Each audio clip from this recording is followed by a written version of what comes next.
You're now listening to the Adiel Gorel Show. Each episode, I'll bring you the latest news from my discussions with top health and wellness experts so that you can bring yourself into better health. Today, on the Adiel Gorel Show. To speak about cure is somewhat, it lacks a dimension. And what I mean by that is this. There is, we have full control on everything.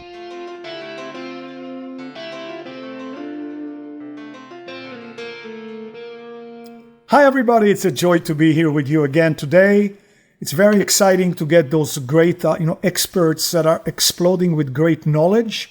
And today I'm very proud to have Dr. Mohammad Kamal, who we know is an accomplished pathologist and artist with a resume and a credential that run a mile long. And Dr. Kamal, welcome to the show. Thank you, Adiel. Thank you so much for having me on your show. I'm really impressed with the work you're doing, and I feel honored to be invited as a guest on your show.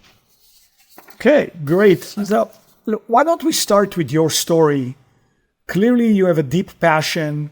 Maybe you can share your background, your path to what brought you here. Yes. So I am a medical doctor. I got my medical degree from Cairo University in Egypt. I was born in Washington, D.C., but I grew up in Egypt. After finishing my medical education, I came to the United States, landed in Los Angeles in 1991, and started a journey to pursue my postgraduate medical career. I started working in a laboratory. I did some research before starting my pathology residency at Arbor UCLA here in Torrance. And after finishing that, I did a fellowship in gastrointestinal and liver pathology at UCLA. With this, I finished and I started working, and I had an experience taking leadership positions in some of the national laboratories here in America. And then after that, in 2009, I just decided to start my own lab on the pathology, and we started in Pasadena. And this is where we are now. And the reason I started my own lab is because I had, over the years, developed this, vision for a specific way to do pathology. And I wanted to implement this and wanted to have control over what we do in the laboratory. And that's what we did. My passion is to offer our patients the highest quality of service and to make sure that every technological advancement is available to them so that we can enhance the medical care. So, nobody really wants to talk about cancer, and really, frankly, not my favorite subject either. But it's one of the words that people hate to hear when their doctor mentions it. But I think your work is closely associated with cancer. Can you talk about that? Yes. Pathologists are a little bit in an interesting position because even though we're physicians, we don't have direct patient interaction. In fact, the vast majority of pathologists do not have direct patient interaction. So it takes effort for us to remind ourselves that we are still in patient care and that the slide on my microscope is a patient. This is my patient interaction. So as I think about what do we do as pathologists, everybody would think that pathologists, or we are in the business of cancer diagnosis. But we are, in fact, in the business of cancer prevention. And the reason we do this is because not every slide that I look at is a cancer case. However, every slide I look at, we are looking for cancer, and most procedures are done for screening patients for cancer. So when it comes to cancer, cancer is a bad disease, but it is a disease that could be detected early, could be prevented, could be detected early, and fortunately, most of it could be treated. Well, you've been paying attention to what's going on in the medical field. And since I was born, when people go to medical school or to research in the medical field, many would say, my goal is to cure cancer. Everybody said, oh, I want to cure cancer. I've been hearing it for at least 50 years, at least. And probably you too. So where do you think we are? I mean, I know that cancer is a general word, but are we any closer? Are we close to cure? I mean, I really like that you talk about prevention, and we'll talk about that soon. Right. But in terms of curing cancer, is that something that's even, close? So I am known to be a very optimistic person. However, I can tell you that it is to speak about cure is somewhat, it lacks a dimension. And what I mean by that is this. There is, we'll have full control on everything because we are dealing with an endless amount of genetic mutations that are now being identified to link patients to development of cancer. We don't have control over that. And we don't know what triggers these mutations, and we don't know how to, we understand some of them, but we don't really understand what happens. Why is the mutation happening? So because of that, I don't really think that the word cure is realistic. Okay. And this is not a pessimistic view. This is purely somebody that I understand, I have some understanding of what happens. The other thing is that there is also cancer developed because environmental exposure. And the environmental exposure is also another endless potential, endless opportunities for that to happen. You could have a leak, a chemical leak. You could have chemical exposure. You could have radiation. You could have an accident here or there that could result in this. You could have even a new product that is being introduced to the market and used by patients and results in cancer years in advance. So because of that, I don't really think that the idea of we're going to cure cancer is realistic. If it happens, I'll be the happiest person, but I don't really think that we should be discouraged by not curing cancer. I think we should be basically working more on the prevention and treatment. And when it comes to treatment, then the effort would be, how can we provide targeted treatment? How can we provide personalized medicine to the patient? I think that these are the more productive efforts. So, people in the past 2, 3, 4, 5 years have been really talking a lot about that we have two brains, one up here and one down there. We have the immune system, apparently has a lot to do with our GI tract. Yeah. So, how is the new knowledge regarding the GI issues, microbiome, and how do they relate to what you see as how to solve this problem or how to mitigate it? Yeah, I actually believe that there is an essential role for the gut health and the microbiome and the gut flora in everything that we do. In fact, I read somewhere that when a patient takes antibiotics, it causes an irreversible damage to their gut flora. Of course, there are patients that have to take antibiotics because there are certain infections that must be treated. But that reflects on things that I personally don't fully understand, because when I look at a biopsy, a colonic biopsy or a gastric biopsy, I really can't differentiate the gut health in that biopsy. In that biopsy, it's not really something that will be visible to me or recognizable to me. But there is a lot of literature out there about the link between the gut health and immune system, gut health, and mental health. They're too closely associated, and I think that this is work that continues to evolve. But in my field of work, I don't get a lot of exposure to it. Now, you talked about when somebody takes antibiotics, they create, irreversible damage. Mm. Can it be mitigated by taking probiotics? Yeah. At the same time, you're taking the antibiotics and maybe a course of that later on as well? Yes, and there is a lot of work done in this area. And I when I say irreversible, I don't want people to think that somebody can go to the doctor, get prescribed antibiotic, and say, no, I'm not taking that because I heard on a podcast that we call it. This is a damage that happens, but it could be mitigated, of course. And you could basically enhance your immune system, enhance your gut health with products. And there is a wealth of products out there available. But I think there are people that really specialize in this area, and they need to be consulted on that. I understand you talk about throat cancer and that it has a certain relationship to HPV. Can you talk about that? Yes. So HPV is the most common sexually transmitted disease in the United States.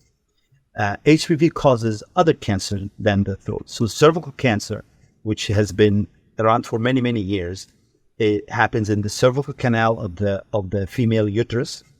And we started screening for cervical cancer many years ago by doing pap smears. When women go for their periodical GYN examination and they get a pap smear, they take the sample and they test it. They look at the cells to see if there's any abnormal cells, but they also test it for HPV infection. So HPV has been linked to cancer, and it also causes anal cancer as well. Because it's sexually transmitted, so it is a disease that basically has to be identified. There has to be tested for patients that have certain lifestyle. So, for example, people with multiple orogenital sexual partners are more susceptible, more likely to get HPV infection. So, when we looked at this particular area, we noticed that throat cancer rates are rising.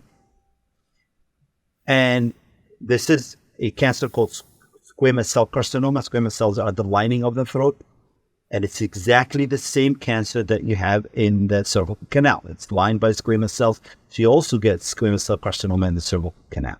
So we found that throat cancer is going up, but cervical cancer rates are going down. Why is that? The reason is you have a well-defined guideline to screen women for cervical cancer, which is the annual pap smear and the testing and all of it. We have nothing in the throat, meaning that when you read the literature, it says that there are no known precursor lesions. So the idea is basically you screen because you want to identify an early lesion, and by removing that early lesion, you would enhance the patient's chances of not developing cancer. So it has a major impact on prognosis. Today, most cases of throat cancer present with a positive lymph node. So the cancer has gone out and it's basically got to a lymph node. So that is too late. In any other cancer, this is known as to be, not too late, but it's a later stage.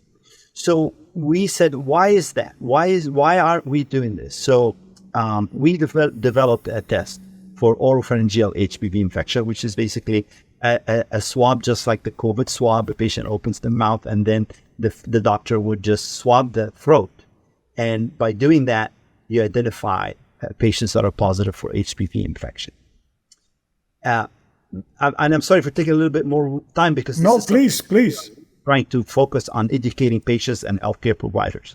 So yes, we find that people are resisting the test from mainly the healthcare providers, and they say a few things. One, they say, well, why do I have to test for throat HPV if it resolves on its own? And this is true. It does resolve on its own. But also, cervical HPV infection resolves on its own, exactly like the throat. But you don't hear anybody arguing that, no, we're not going to test for the cervical HPV. What am I going to do with this positive case?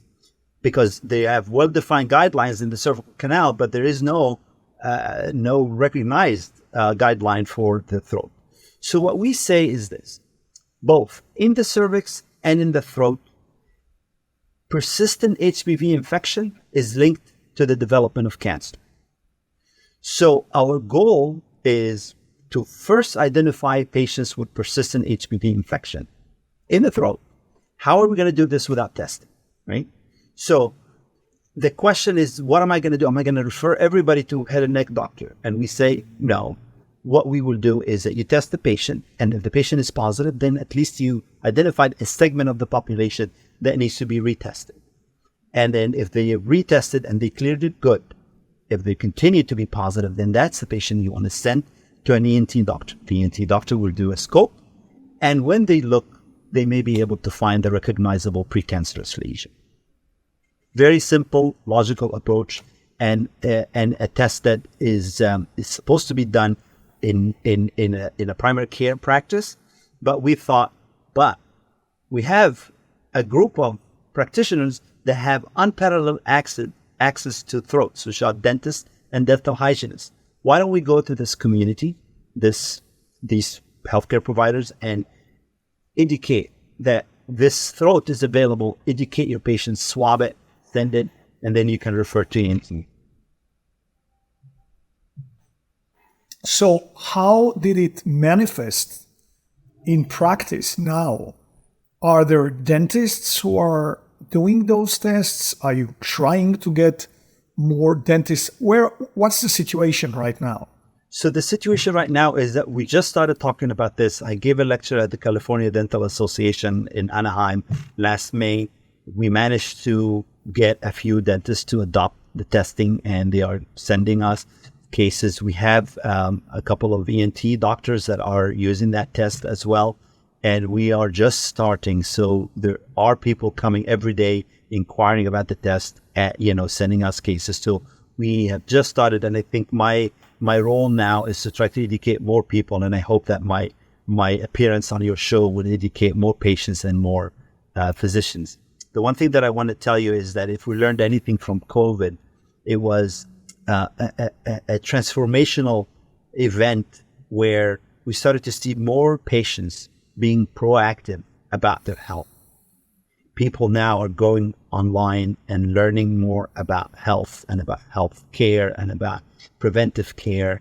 And I think that that's why we're not limiting our education to healthcare providers. We're going out and we're talking to lay individuals, because we want people to go out and talk to their physicians about this test and say, I'm worried about this. I want to be screened for throat HPV. It's a rising cancer. And then, individuals that that are sexually active, they have unprotected exposures or things like that. They need to really be more proactive about this, because you find a positive patient and it's almost guaranteed that this patient, when followed up, they will detect the early lesion and will not develop cancer. So a dentist sends you a sample. You study the sample and it shows that the patient does have throat HPV. What's the next step? Excellent question. So we developed a flow chart. And I developed the flow chart because I had this idea that the fact that we don't have existing guidelines or established guidelines, that doesn't mean that us as healthcare providers will just sit on our hands and wait for these guidelines to descend upon us. We have to be proactive. So we say, you start with history. You take the patient's history, you see if this patient has risk factors. Then you test the patient.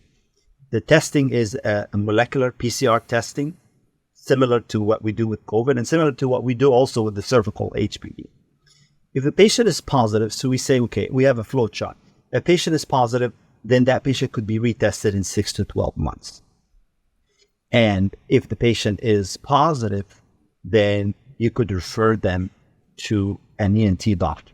The ENT doctor would get that patient, they know what to do. They're going to do a scope and they're going to look for lesions, but then they can put them on follow-up. Putting patients on follow-up is not new to medicine. We have women doing mammograms every year. We have people testing for Barrett's esophagus. They go every year to be scoped and biopsied. So it's not new. Then that patient would be followed up regularly, and then maybe also tested annually. And if they clear it for a year or two, then maybe that patient can fall outside of that follow-up, and maybe you get followed up every 2 years instead of every year, something like that. That happens every time in a lot of other areas of medicine. Somebody who tests negative, but still has high-risk activity, that person could be tested next year. But again, having that one positive test would help us take those patients and recognize them as people at risk. The highest risk factor for HPV-related throat cancer is HPV infection. Okay, now in percentages, if you can, out of the people who have been tested positive for HPV in their throat, what's the percentage, again, if you can guess, of them that will end up with throat cancer? This is a question that's difficult to, or even today, it would be impossible to answer. And the reason is this. One, we are the first, or the one, I don't know of any other lab that does oropharyngeal HPV testing. So we don't have data on that. Two, there is a period of latency between testing positive and developing cancer. And that happens also in the cervical canal. So because of that, it becomes very difficult with us starting the test, this year to be able to give information like that. But down the road, I can see that we would have the database and we'll be able to show that people that have been tested and have been followed up, hopefully we have pathology results on them if they found early lesions. And, we'll say that this patient, because we found a pre-malignant lesion, we probably, this patient will not develop cancer. So, but we're very early in the game. The reason I was asking is, in a way, playing devil's advocate. Sure. I understand very well the motivation to do a test, see if it's positive, take some action to mitigate or maybe even prevent any occurrence of cancer in the future. On the other hand, there is the whole other part of life. Here is a person living life, Yeah. playing with their kids, going to the movies, hiking. All of a sudden, they go to the dentist, and a week later now they get into a world of testing and monitoring, and the placebo effect is very powerful. We've dragged the person into a whole world of worry, stress, concern. So that's where I was coming from. Yeah. And I'll get, my answer is twofold. Number one is, this happens every day in the GYN space. Women go for pap smear testing and they get tested positive for HPV. So that is not something. The other fold is that people who get cancer always get surprised. Nobody gets cancer with the waiting for it to happen. So being proactive and giving the patient the right information, where number one, being positive for HPV in the throat does not mean that you have cancer. Being positive for HPV means that we want you to be screened, because now this is identified as a risk, and we want to make sure that you're not going to develop cancer. That's why you're falling. And that would be exactly somebody going to the doctor, doing an EKG, or having high cholesterol. And the patient with high cholesterol is likely to get a heart attack or coronary insufficiency. And we tell that patient, now we need to follow up. Now we need to do this. Now we need to do lifestyle modifications. Stay tuned for part 2 of this interview. Thank you for joining us today. I know you love what's coming next in part 2. Be sure to click the subscribe button for more videos.